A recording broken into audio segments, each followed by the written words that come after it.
Boy, he's a chunk. Someone left a baby. Boys and girls, your attention please. Presenting a new, exciting radio program featuring the thrilling adventures of an amazing, incredible personality. Faster than an airplane.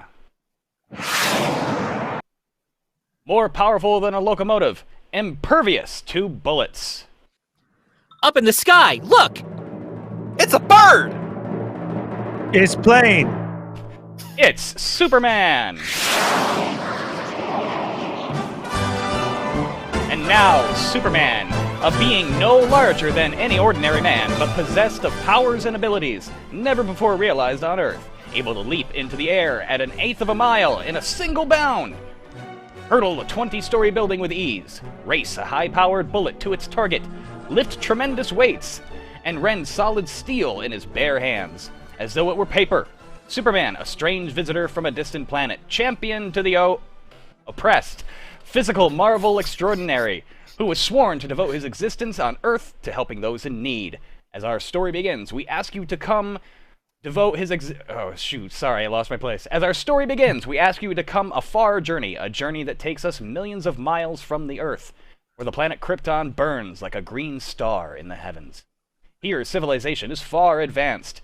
It has brought forth a race of supermen, men and women like ourselves, but advanced to absolute peak of human perfection.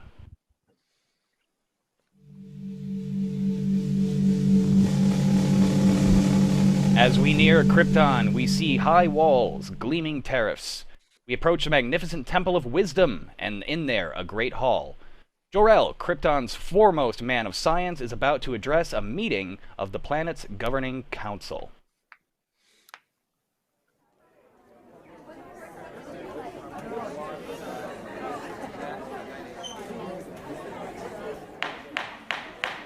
Attention! Attention, gentlemen! Jor-el speaks. Members of the council, I have completed my solar calculations, and as much as I dread uttering these words, I have come to the conclusion that Krypton is doomed. Did I hear him right?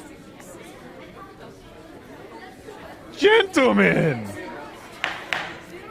Gentlemen! Gentlemen! Gentlemen, hear him out! These internal quakes we've been experiencing. Anyways. My lights died. These volcanic eruptions. It's happening already! Yeah, the sun blew up. Look, I'm half green. I lost it, Barry. I don't know where you are. Yeah, sorry, me too. Anyways, these internal quakes we've been experiencing, the volcanic eruptions, tidal waves, gas escaping from giant craters, all point to one thing, gentlemen. Krypton is utterly and finally doomed. Why, the man's mad. One moment, gentlemen, one moment. There's no cause for anxiety. I am certain Jor-el has made a mistake. True, we have had a few minor quakes and eruptions, but nothing very serious. There must be some error in your calculations, Jor-el. Oh, no errors, Roseanne. I only wish there was. The sun is gradually drawing Krypton closer to it. Within a month, possibly only a week, the gravitational pull will be so tremendous that Krypton will not be able to weather the strength, and then our planet will explode like a giant bubble, destroying every living thing on it.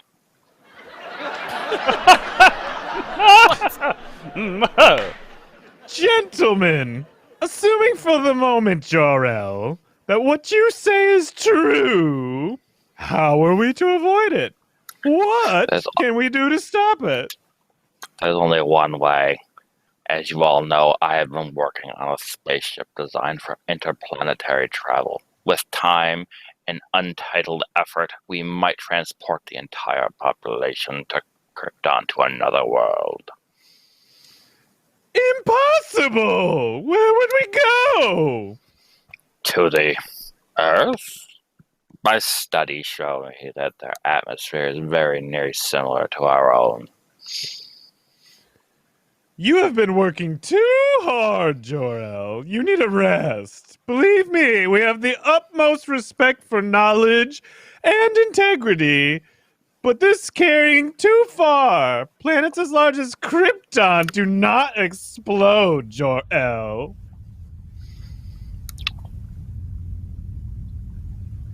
Wait, do you hear that, gentlemen? It's a forewarning of doom. Every moment is precious now. Quakes like these are sounding the best death bell for Krypton. It will happen, gentlemen, and happen soon. When the last great eruption comes. Interrupting. That's direction. When it comes, Jor-el, it shall find all of us ready. If Krypton is to die, we shall die with it. The parting would be much too severe.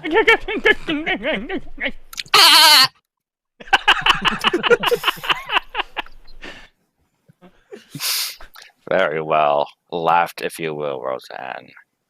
And you members of the council, I have no time to laugh. My wife, Laura, and my infant son are dear to me. It is not my wish to stand by and see them destroyed. Laugh all you want, but my time will come, and that time perhaps very close is at hand, when you will wish you heeded the words of jor-el. Now think of me a fool, but remember that what I have said, gentlemen, when Krypton is shattered into 1,000 million stars, when glorious civilization we have built is no more, when you, your families, are swept off the face of Krypton like dust. Order, gentlemen, order. You have heard Jor-el speak. It is your wish that we devote time and money to the building of spaceships for the transportation of Krypton's population to another planet. No! I'm sorry, Jor-el. The council has spoken. Yes, and you've signed the death warrants of every living thing on Krypton. Well, I've done my best to convince you.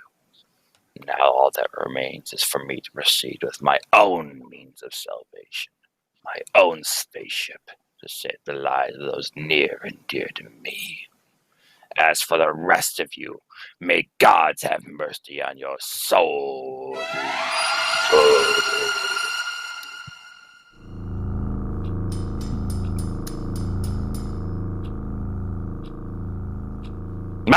Laura, I didn't see you there.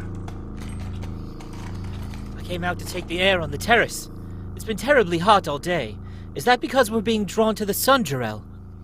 Yes. What did the council have to say about that? I didn't mention it. Is the model of your spaceship about finished? Yes. Just drove the last rivet in. How's it look? Splendid. But will it work? Well, that remains to be seen. If it does work, I shall immediately begin construction on another just like this, only much larger, one big enough to carry all three of us to another world.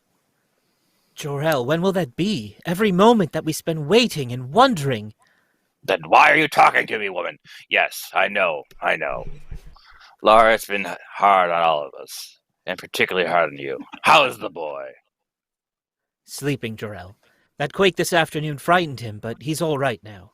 Can't you come in and look at him? You've scarcely seen him these days, what with working all hours on the spaceship model. It can't be helped, dear. I'm racing against time. Right now I'm anxious to know whether the model will behave as I hoped. How does it operate? Very simply. When all is ready, I throw the switch. That closes the circuit, and electrical energy builds up pressure in the atomic generators. Then, for the final moments, the pressure forces the ship from the carrier and speeds on its way. But where does it go? Well, it's pointed. This one's directed at the planet Earth. That way. Earth? What is that, jor-el? It's a planet smaller than ours. It means dirt, situated on the other side of the sun. It's inhabited by a race of other people similar to ourselves. Weird flex, but okay. Like ourselves? Oh, well. Only partly, of course, my dear. We're about the same size, but nowhere nearly as developed. Very weak and helpless, with all their faculties extremely limited. How do you mean? Something like this. You know how far you step when you want to go somewhere? Practically as far as I want. Why, one step takes me to Brother's house near the fountain. Exactly. But down there, where I'm sending this ship, it's quite different. As an Earthman steps 3 feet at the most. Everything else is proportional. And that's where we're going? How dreadful. My dear, which would you rather do? Go to Earth, live and stay on, or stay on Krypton and die? I'll do anything you say, jor-el, anything. It doesn't matter to me whether we live or die, as long as we live together. It's only the boy I worry about. Yes, I know. Oh, Laura, darling, don't worry. He'll be saved. When are you testing the spaceship model? In the morning, just as dawn breaks, I'll set it out on its way, watching the flight through the high-powered telescope to see whether it lands safely on Earth. Is Earth the only place we can go to, jor-el? We couldn't breathe on any other planet but Earth. It happens to have an atmosphere similar to Krypton's. I suppose you know best. Are you coming in? It seems to have gotten oppressively hot. Yes, it has. I wonder. Laura, do you hear that? Yes, jor-el. Do you think... Yeah, I'm afraid it comes. Where's the boy? Kal-el! What do you mean? Get him quickly! This is the end! Jor-el, what can we do? Nothing. Nothing. I'm not ready. Oh, what I've been fooled and delay, and you keep interrupting my work! It isn't your fault, jor-el. You did all you could. I just said it was yours. If only this ball was Man, large, good thing the women aren't here. Shit, man.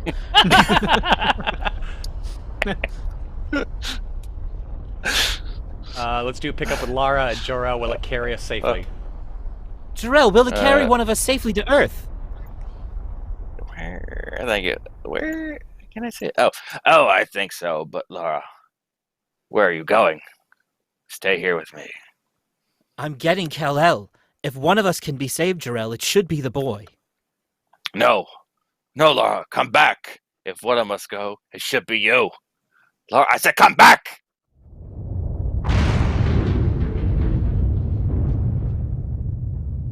Here he is, jor-el, still asleep. Goodbye, kal-el. Please, Laura. No, jor-el, listen to me. We both stay here. Kal-el goes in the spaceship. If there's a chance, jor-el, one little chance, I want it for my son. Maybe you're right, Laura. Jor-el, look. The sky, it's fiery red. The mountains, look, the mountains are falling in. Jor-el, what's happening? It's the end of Krypton, Laura. Just as I foretold. This is the last great quake. Jor-el, listen, explosions. Here. Quick, give me the boy. Kal-el. Kal-el!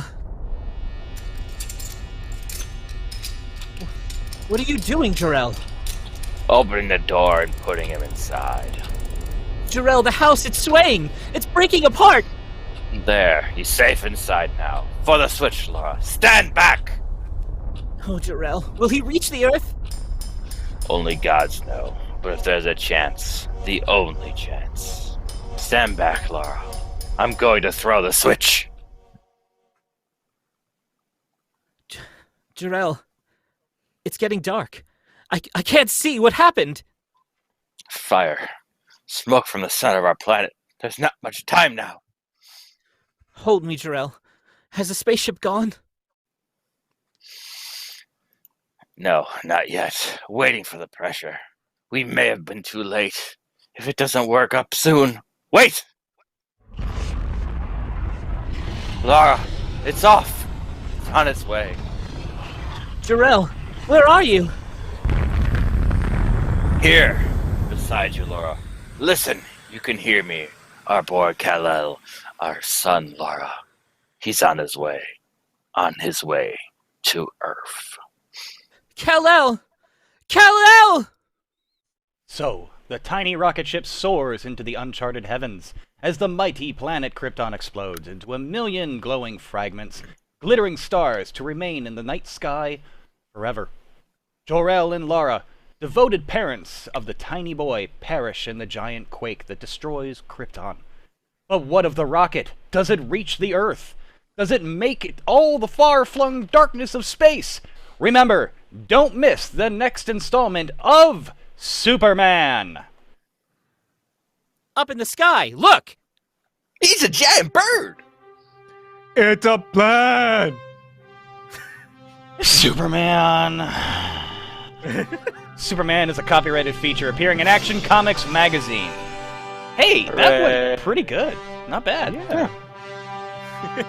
I do notice that everything from DC from like, you know, anywhere from 40 to 50 years ago was pretty much obsessed with atomic batteries. Have you noticed that? I was like, that made my eyebrow raise. The idea that like electricity built up pressure. Yeah. I was like, no, that works. The pseudoscience of comic books is always fascinating. That would be a good topic of conversation, is like bullshit science. Also, what the hell, Jor-el? Like, is Jor-el racist? He's a little racist, right?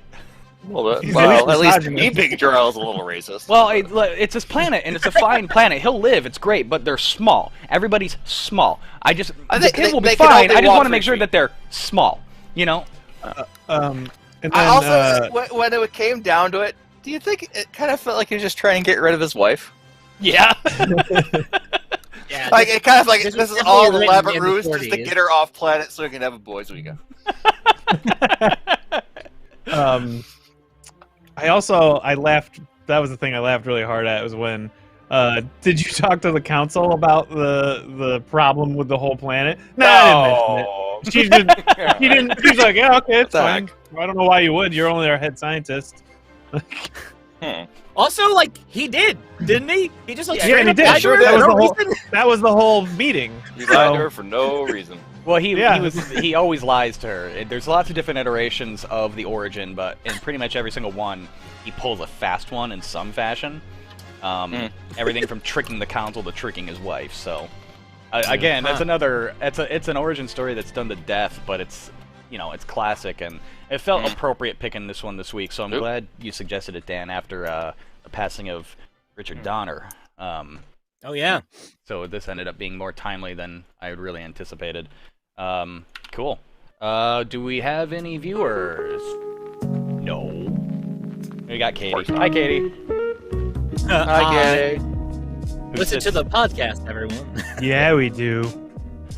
I had a big headache trying to get all publishing caught up last week. Sorry about that. Okay, what do you guys want to do? Should I just kill the stream? Or we want to, like, BS for a while? What the heck? I do not like this new camera.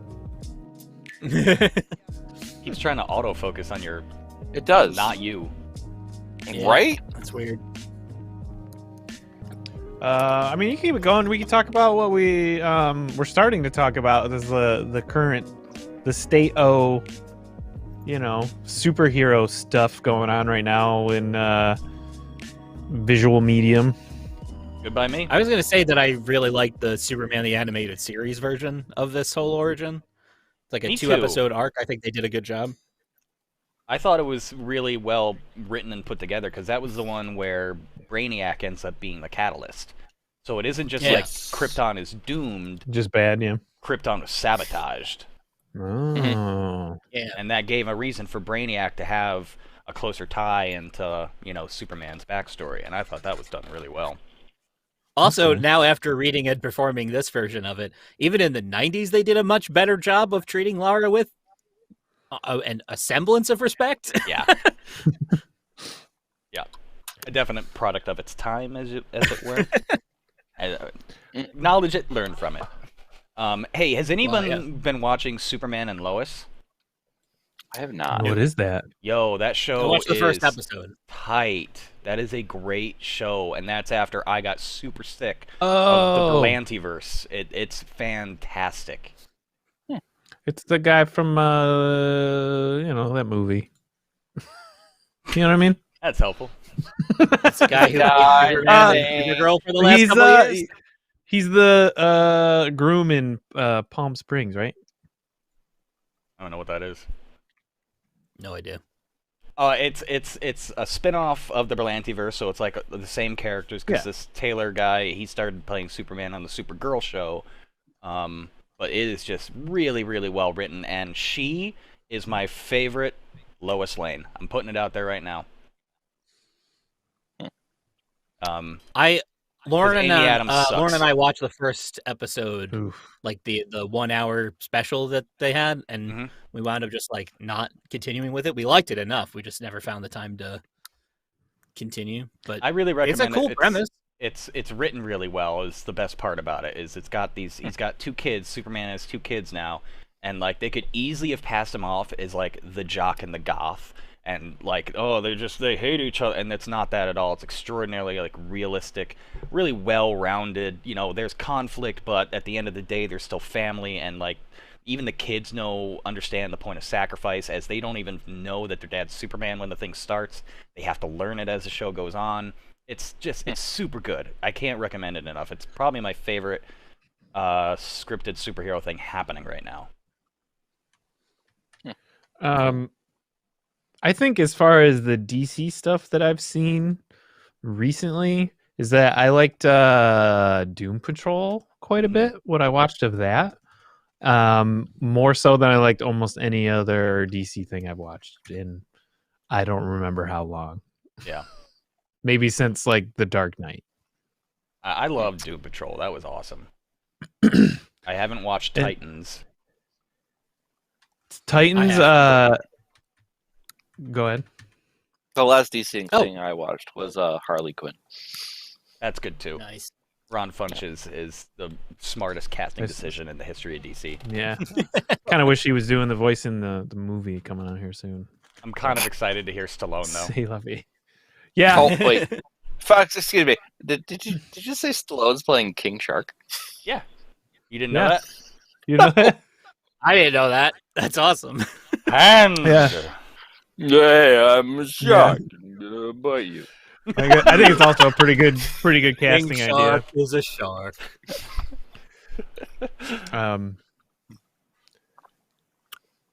But I watched Titans and I warmed up to it over time. Like season 2, I think, is much better than season 1, and even the later episodes of season 1 are better than the first episode of season 1. Yeah. At first, I was really upset because it felt like I'm a huge Dick Grayson fan, and it felt like they sort of characterized him more like a Jason Todd, and they moved away from that. That was kind of like the whole arc of the show, actually, was to like ground him and into the Dick Grayson that everybody knows and loves, and it continues into season 2. I still recommend it. Season 3 is coming out this summer. I saw Red Hood in the trailer the other day. Yeah. Wow, they just like in the trailer blaze through Death in the Family. Yeah. I only saw one thing of Titans, and it was the trailer. It was like a Red Band trailer, and it was when he says, "Fuck Batman," and I laughed. Oh yeah, so hard. That was like 2 years ago. I was fucking. Oh yeah, and that's all I saw. Yeah, I remember that was actually the last time we went to Comic-Con. Yeah. That I was my remember trailer watching came that out, with you yep. guys. Oh. Yeah, But, that does not really do it justice. No, and I like that was the thing. I Justice. was like, if this is how they're trying to lure anybody into the show, they're not doing a very good job, unfortunately. I also heard that the Swamp Thing was pretty good, but then they just canceled it before it even finished the first season. Yeah. Well, it's because they messed up freaking the funding. I think Bryan muted himself. Yeah. Whoops. Yeah, no. Because you were like, we were like, it was so good. After they canceled it, I gave up. Yeah. But yeah, Swamp Thing was awesome. And it's clear that they did have some budget overreach because it is a nice looking show. yeah, Oh, I gotta right. check Yeah, that out. there was some grants and stuff they fucked up on filing for just to make more. Yeah. Yeah. Mhm. There was other stuff going on behind the scenes. I also think that the contributing factor was the death of the DC Universe app as we're going to coagulate into HBO and stuff. So I think there was a rights management thing going on there. It is funny though that like of those shows, Swamp Thing was definitely like the more critical of, I think, any of them, but definitely Titans. So I'm surprised that like Titans got picked up for 2 more seasons, but Swamp Thing didn't. Yeah. and Doom Patrol travels on, doesn't it? Oh yeah, there will be more Doom Patrol. They just haven't announced it formally. You know, another thing I watched was I think I watched till the pandemic was the very last Adam West thing. What was the animated Batman 66 with Two-Face? Yeah, Shatner. Yep, Shatner. That was cool. Good time. I like that. Those were from the Ralph Garman, Kevin Smith books, right? No, that was actually a written script that they never did. Then a question for you guys. You guys are definitely way more in tune with what's going on with any of the DC properties outside of comics, and definitely way more than what's within the comics. Because I've never really read any of the comics. The only comics I read were very few and far between growing up when I'd get my hands on a random one. Or the ones you stole from me. Or something like that. Did I steal some from you for real? No, I'm just playing. I was like, that might be true. And if it is, I still have them because I have any comic I've ever owned is in a box back here somewhere, there's only like 4. But so I was just saying, do you guys like what Marvel does better, where right now everything's cohesive, or do you like where DC has been like, oh, there's the TV stuff that doesn't have anything to do with the movies and that kind of thing? Because I can see like the positive in that and being like everything doesn't need to be cohesive, and you can have like something like Joker, which as of yet doesn't have anything to do with anything, but it was just like a movie. You know, I'll say this: story. Like one of the best Joker books ever written has nothing to do with anything, and that's just called Joker by Bryan Azzarello. He skins a man alive in it, and then possibly rapes him off camera, even though they don't really address it. It's heavily implied. It is one of the darkest things you may ever read, and I think that's where DC's strong suit is their history of mulligans. So think about how many times DC has rebooted itself because they write themselves into a corner because they keep bringing in new creative heads and just letting them run with it, which I think is a great practice. But then they always run out of steam at some point, and it's like, the universe exploded. And then the universe imploded, and now everybody's dead. So that's their thing. Like that's DC's strong point is working with the archetypes and the character models that they have. It's all a framework, and then they find different ways to like spice up that sandwich. And then it doesn't matter next week because they're going to do it again in another good way. And I stand by that. Like I was a DC kid. I was raised on Batman and Green Lantern. So like I like the way that they just, it doesn't matter. Like it doesn't have to be a linear story arc. It's not a soap opera. They're superhero stories. As long as you get from start to finish and you learn a lesson, then it's done its job. Now that's not to discredit what Marvel does because that is a huge undertaking, and I love that too. There's room for both. You know, it's so difficult when anybody who's worked in writing, theater, TV, movies, trying to keep all those thoughts together, especially when they're coming from different creative places. So the fact that we can get to the end of Loki and it's like, yeah, and I still know what's going on, kind of. That's an achievement. As much as anybody can at this point, I guess. Yeah. I was going to say, they still work standalone, too. I was going to say, I think they offer different things that they're great at. Like for me, like DC Comics, I tend to come in for like big moments almost, or like I'll follow a single run. Like I didn't read DC Comics for a while, and then Batman, the New 52 Batman stuff was like Scott Steiner, his whole run was incredible. Greg Capullo, incredible. So like I came in for that. But what I will say is like DC animation tends to be very, very good and consistently good versus Marvel animation, which like their movie, the movie animation ones, they don't even really do them anymore because they're always kind of like not great or half-assed in different ways. And then their animated series will go on for a little bit and then usually spiral off or disappear, or they'll something just will happen kill like it. Right, like Spectacular Spider-Man, where they're like, hey, Sony, you have a really good thing. I'm still mad about Screw that. you. I remember where I was when I learned that series was canceled. That's how upset I am. I'm not that far, but I definitely was very, very upset. I was like, this is so good. Why do you not want to keep this going? Then they did the Ultimate Spider-Man, which sucked.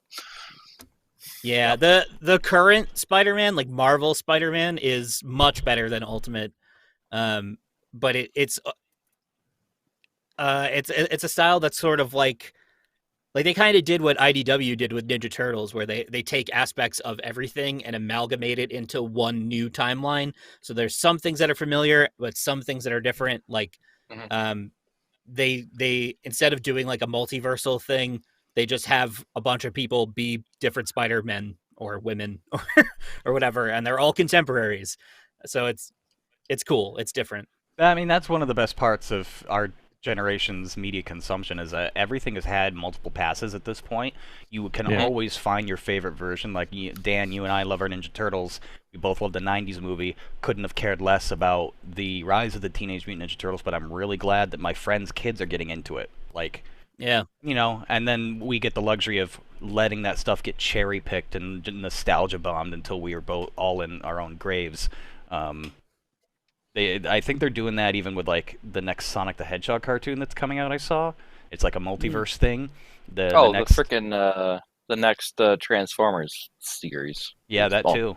Last season, it's like straight up like, oh hey, did you like Beast Wars? I mean, let's be honest. I am kind of excited about Ron Perlman as Optimus Primal. Oh no! Oh yeah, I forgot about that. I don't count those. 100%. Can't wait for Kingdom. Yep. I mean, I do like that Ron Perlman is that, but at the same time, I don't count those. Nah, I understand. Bumblebee was great though. You gotta give him that. It was okay. I thought it was pretty good. I enjoyed that movie a lot. I didn't see it yet. I was gonna say before with the series, I heard it was alright. When we were talking about like things we've watched recently, I have really enjoyed DC's current animated slate. Yes. That started with the new Superman, and then Justice Society, and now Batman Long Halloween. Who's been producing those? Is that Justin Lin? What's his name? I gotta look. No. Man, I'd have to look it up. I gotta look up, but you're gonna talk about Long Halloween, which I'm probably gonna agree with you on everything.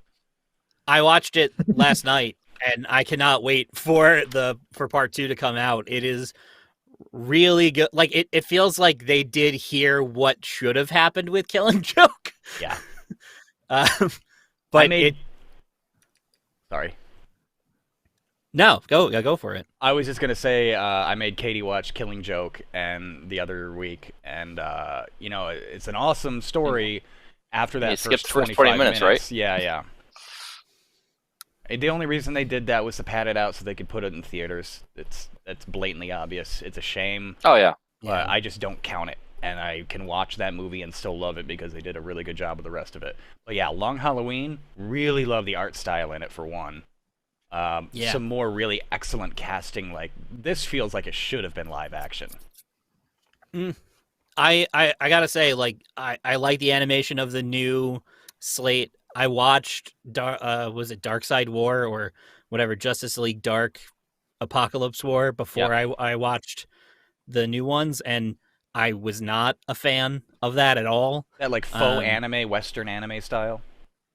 Not even the animated style, but just the whole like, well, we're gonna go super edgy and super dark and be gruesome for like no reason, and I just it wasn't what I was looking for in superheroes. So to bring it back to a more like golden age style, almost with like, not like 1940s style, but Just Well, the period it's origin of these characters. They're new. There's more joy in it. Even Long Halloween.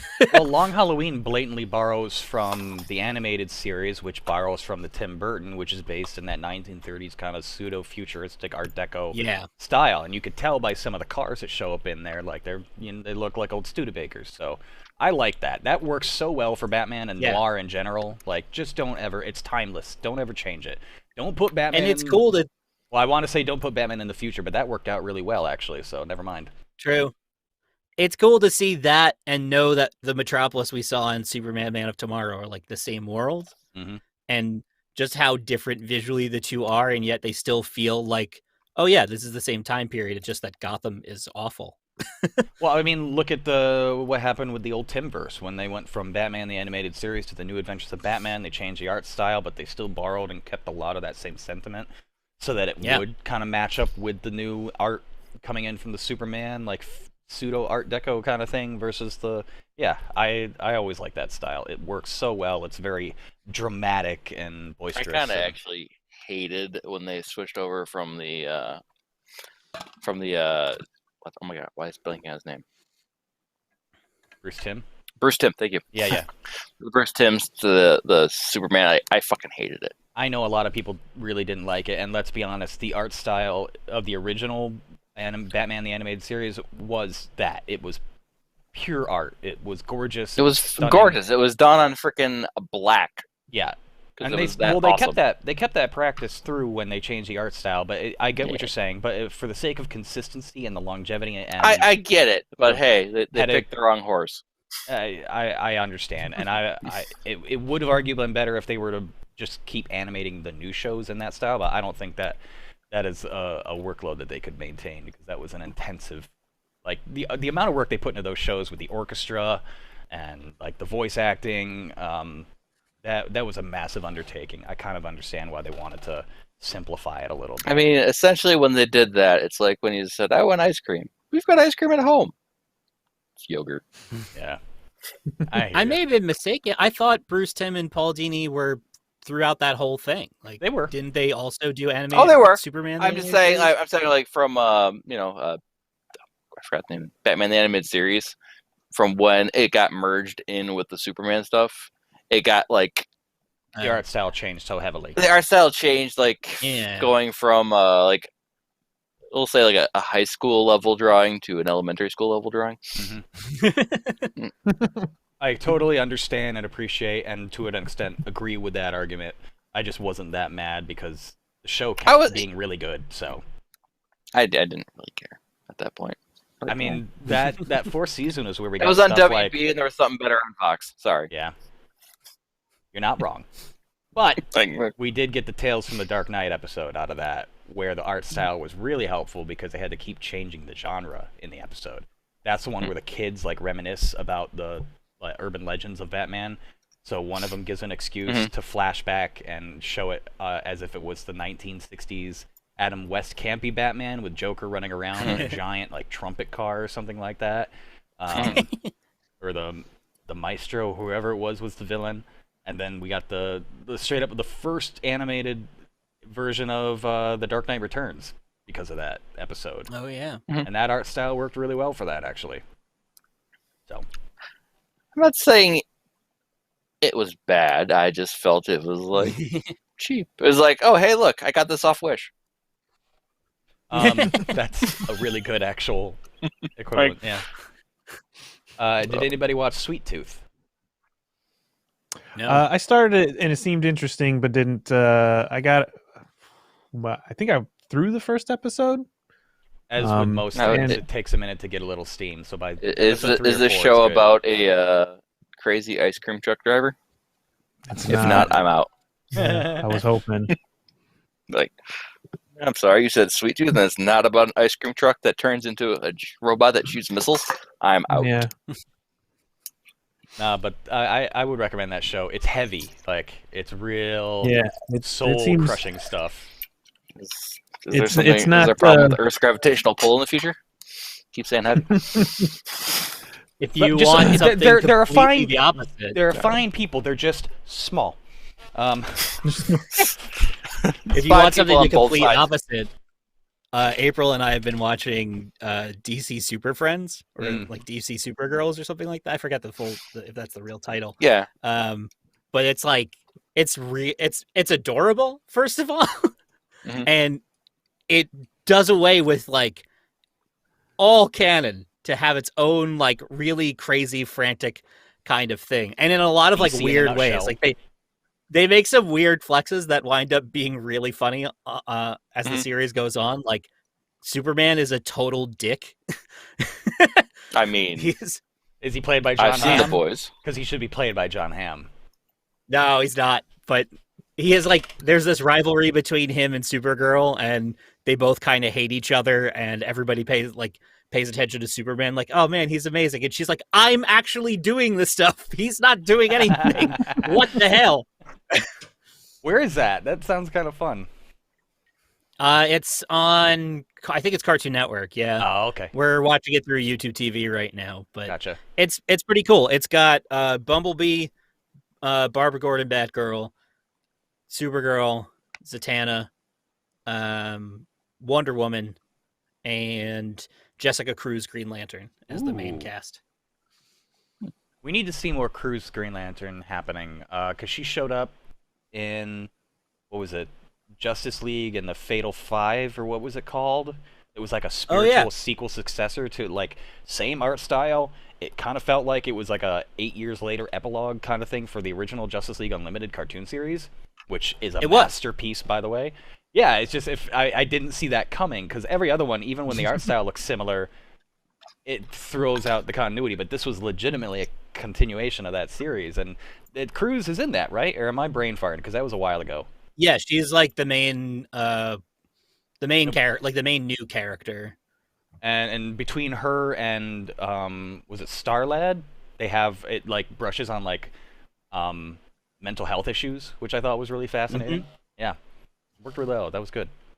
That reminds me, I forgot I did this, but I subscribed to the new Justice League comic book. Infinite Frontier? Or... Infinite, is it? I thought it was just called Infinity. Oh yeah, because that's the name for the new Justice League series, but the story arc, the overall initiative is called Infinite Frontier. Gotcha. Yeah. I forgot I subscribed to that, and I downloaded the first issue the other day, so I'm going to look forward to reading that later. God, I love that show. I can watch that finale. Okay, neck and neck. The Superman beats Steppenwolf fight from Snyder's Justice League, which was pretty dope. Superman pummels the absolute living shit out of Darkseid in Justice League Unlimited because he, and I quote, doesn't have to hold back. That was an amazing moment in animation. You saying, Josh? Definitely check that out on YouTube. Yeah. Have you guys seen the Invincible series on Amazon? Sure have. Dan! Nope. Yeah. What? Sorry. I'm disappointed. No, not yet. I haven't. No, I'm not. So I'm not going to personally. Same thing with The Boys. Like I haven't watched it. I don't. You don't like the where I'm hyper-violence. Yeah, it's too much for me right now. Fair enough. Understand. Okay, fair enough. Yeah, It is because definitely they're there. certainly both that. And that was my question. It was like, what's your favorite send up of a superhero team? So like for Dan is neither. Yeah. I mean, I love the idea. Yeah, you got to be in the right mood though. Same thing with Sweet Tooth. Like, if you weren't prepared, like if you were emotionally distraught, don't watch Sweet Tooth. It will destroy you, and there's no coming back. I have no idea what Sweet Tooth even is. So. It's another DC property, so it's super timely though. Like, I know that they were developing it for a while, like a very long time. Yeah, but it came out in the middle of a pandemic, and pandemic is the base plot of the entire book. So yeah, yikes. Yeah. That's right. It works. I saw a trailer for a movie that came out last year that was, I can't remember the name of the movie now, but I was just like, oof. I was like, that is a movie I am not in the mood to watch. That was like, it was, what was it? I wish I could remember the name of the movie, but the plot was that it was a virus that makes your memory go away. And we're watching this trailer last night, and I was like, I can't watch this movie right now. I just can't. was like, I remember at the beginning of the pandemic, all the algorithms were recommending me watch all these pandemic movies. I'm like, fucking Yeah, like- no. fucking watch Outbreak and shit like that. I'm like, nope, Yeah, I'm nope. good. I may never want to watch a movie like that ever again. Seriously. I mean, Because I they did have happy play a endings. lot of Plague Inc. when the pandemic started. There goes Bryan. another way. I watch other end of the world stuff. I found solace in that and being like, oh yeah, it could be worse. Everything could literally be exploding, or like everything like- could be on fire. Oh shit, everything's on fire now. I'm gonna stop watching that. And then some guy who's doing a very bad Marlon Brando impersonation could warn you about it. Ryan's like, oh man, this pandemic's really got me down. I need to pick me up. How about Melancholia? Perfect.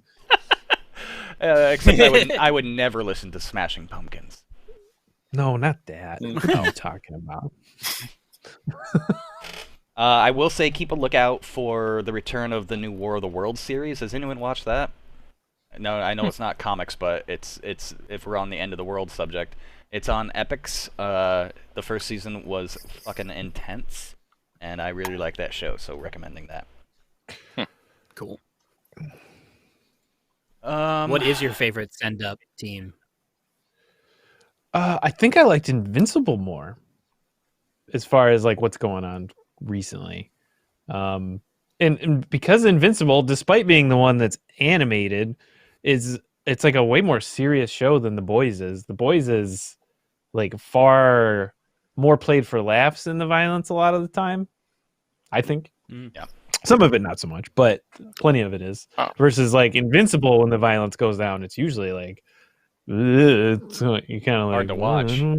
Yeah, even though it's a cartoon. So Yeah.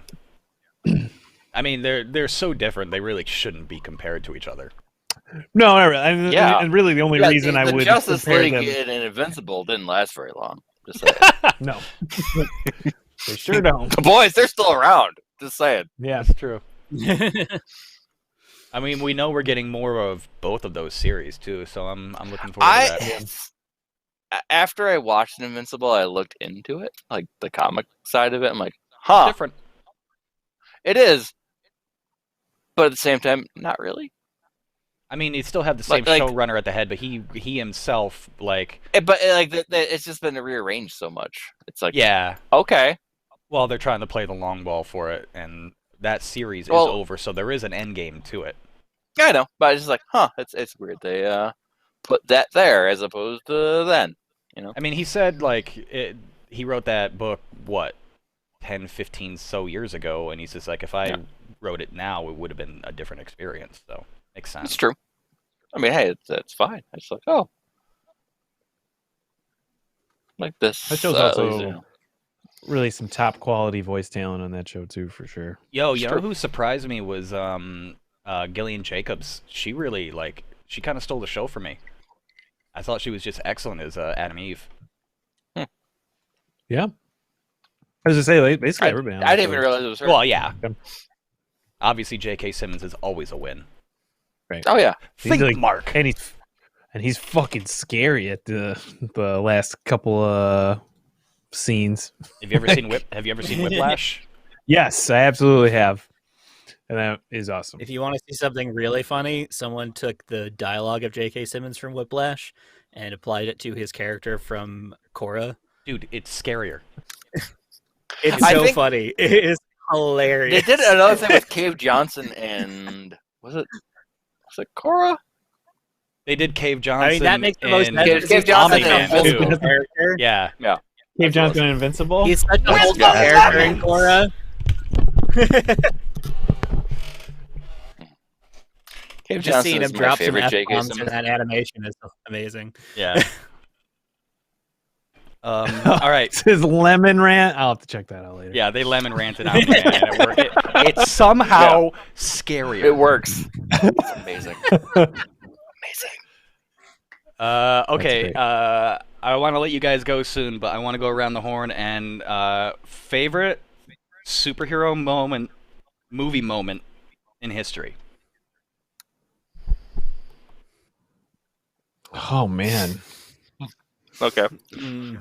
Mine's gonna be a real movie stretch. one. Tonight's gonna be a deep pull, and it's mostly for a joke. Stretch is fine. It could be Road to Perdition. It could be anything that you don't even realize that it's a comic book. It doesn't have to be Cape and Cowl, Yeah. and it can be from any time period. I got mine. Go. It's after credit scene. Masters of the Universe. Skeletor saying, Oh my "I'll god. be back," and never coming back. Good.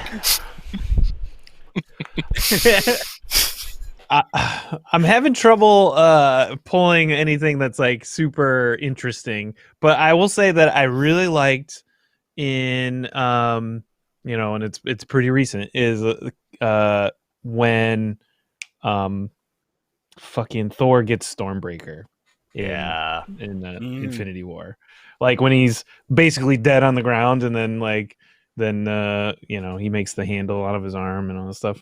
I really like that whole, and then when he fucking comes back to Earth and Banner's like, "Oh, you guys are all screwed now." I really like that part because to me, when the Marvel Cinematic Universe started, I saw Thor 1 and I was like, and then I don't think to this day I've finished Thor 2, and then Ragnarok's like my favorite of all the movies, and so Thor went from being probably my least favorite of all those characters to probably my favorite one now, with that being like a real triumphant moment for a guy that I basically hated. And then You're not alone in that sentiment. Like everybody went from like Thor to Thor as soon as Taika took over. So it's because they let Hemsworth be funny. That guy's too funny, right? To and he is jokes. funny. And he fucking plays guitar and stuff too. And I'm like, fuck you. Get out of here. He's hosting Shark Week. Is he? I didn't even know that. He's fucking fuck hosting that guy. Shark I love Week. him. I'd marry him. Australia. Dan, you got one? Can I cheat and have two? Yeah. Sure. Well, make it for my bad one. One is real. One is real short, and it's not a surprise to Bryan at all. It's 1990 TMT Shredder falling from the fucking sky onto the rooftop to confront the turtles. Yep, it's amazing. Yeah. Where does he come from? And then number 2, there's no surrounding rooftops. Helicopters. Like power line, maybe? I don't know. But it's badass, and they recreated it in Batman and the Ninja Turtles animated movie. It's such a quality Shredder moment. Yeah. And number 2 is the entire segment of the Cure's song "Burn" in The Crow, the original Crow movie. That whole segment of Eric Draven becoming the Crow, putting on the makeup, getting running across the rooftops. It's just a fucking music video, and it's badass. Yeah, I watched that movie pretty recently, and that part's awesome. I'm in process of researching I want to compare that movie to Joseph Campbell's The Hero's Journey, because I think it works in either direction, and I think that's kind of cool because he's dying and coming back to life and then going back to the grave. So like, which direction of the hero's journey does it actually follow? But I'm working on it. I'm going to cheat a little bit too. Now, Dan would know that I would basically say the entire 1990s TMNT movie as my favorite moment in comic books film, but we can't do that. I think we all know that. Yeah, and since you already cited the obvious actual best moment in the best movie, I'm going to pivot, and I'm going to say it's from I got, again, 2, so the 2007 TMNT CG animated movie. Dan, can you guess what moment I'm going to say? I think you can. Is it the Leo Raph fight? Because it's one of the best things from that movie. It's one of the best things from that franchise. Don't do this, Raph. I'm done taking orders moment. It still gives me chills. It's so good. And that fight is gorgeous even by today's animation standards. But I might get crucified for this because there are so many really great moments, but one that's really sticking with me because I felt like we finally got payoff out of what was a failing cinematic universe. DCEU, Zack Snyder's Justice League, the Flash scene. The Flash runs Earth back to life moment. Just hits me because we finally got to see how important the Flash is, because he was always the most important. It's never been about Superman. It's always been about the Silver Age science stuff. So the Flash and Green Lantern represent that. And that moment right there was the most Bruce Timm animated moment come to life thing I've ever experienced, and I love it. That part was good. Yeah. I didn't like most of that movie. Most of the rest of it's questionable. I agree. But I have gone back and just rewatched that moment on YouTube probably a baker's dozen times. I love it so much. And, like, Ezra Miller is fantastic in that position. I'm really happy just with the way that turned out.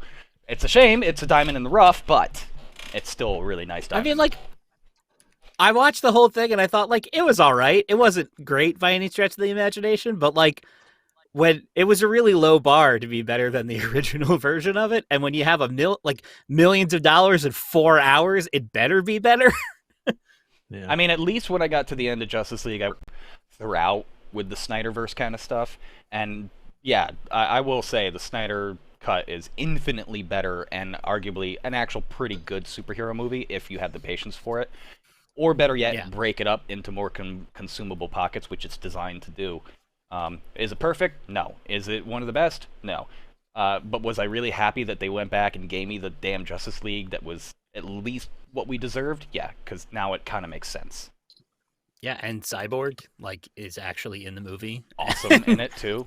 Yeah. Yeah. Like, he gets some real moments. Okay, it's getting late on a Friday night, and the world isn't as locked down as it was, although it might be again soon. Buckle up, kiddos.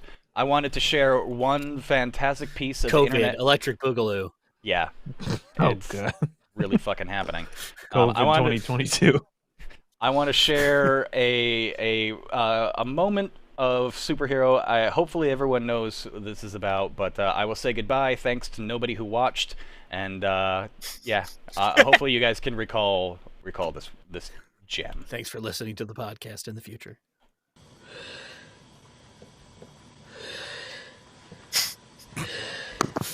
Max, what do you want for dinner? Justice.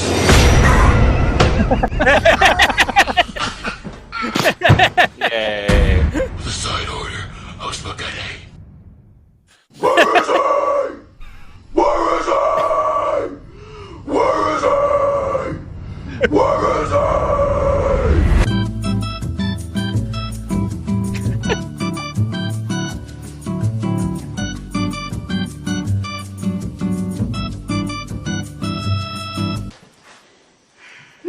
Zero carbohydrates. I like that. Then you're gonna love me.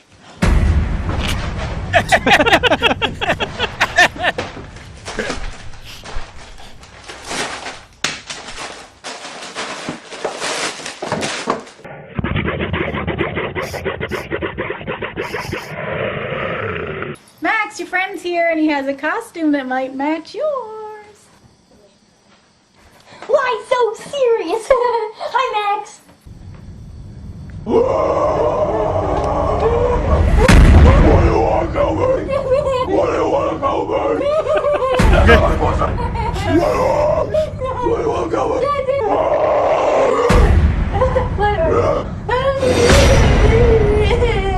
Good flip. What do you want, Gilbert? What do you want, Gilbert? What do you want, Gilbert?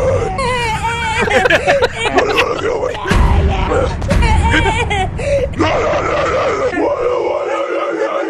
He's got a good hardcore voice. Yeah, how is he doing that? What do you want, Gilbert?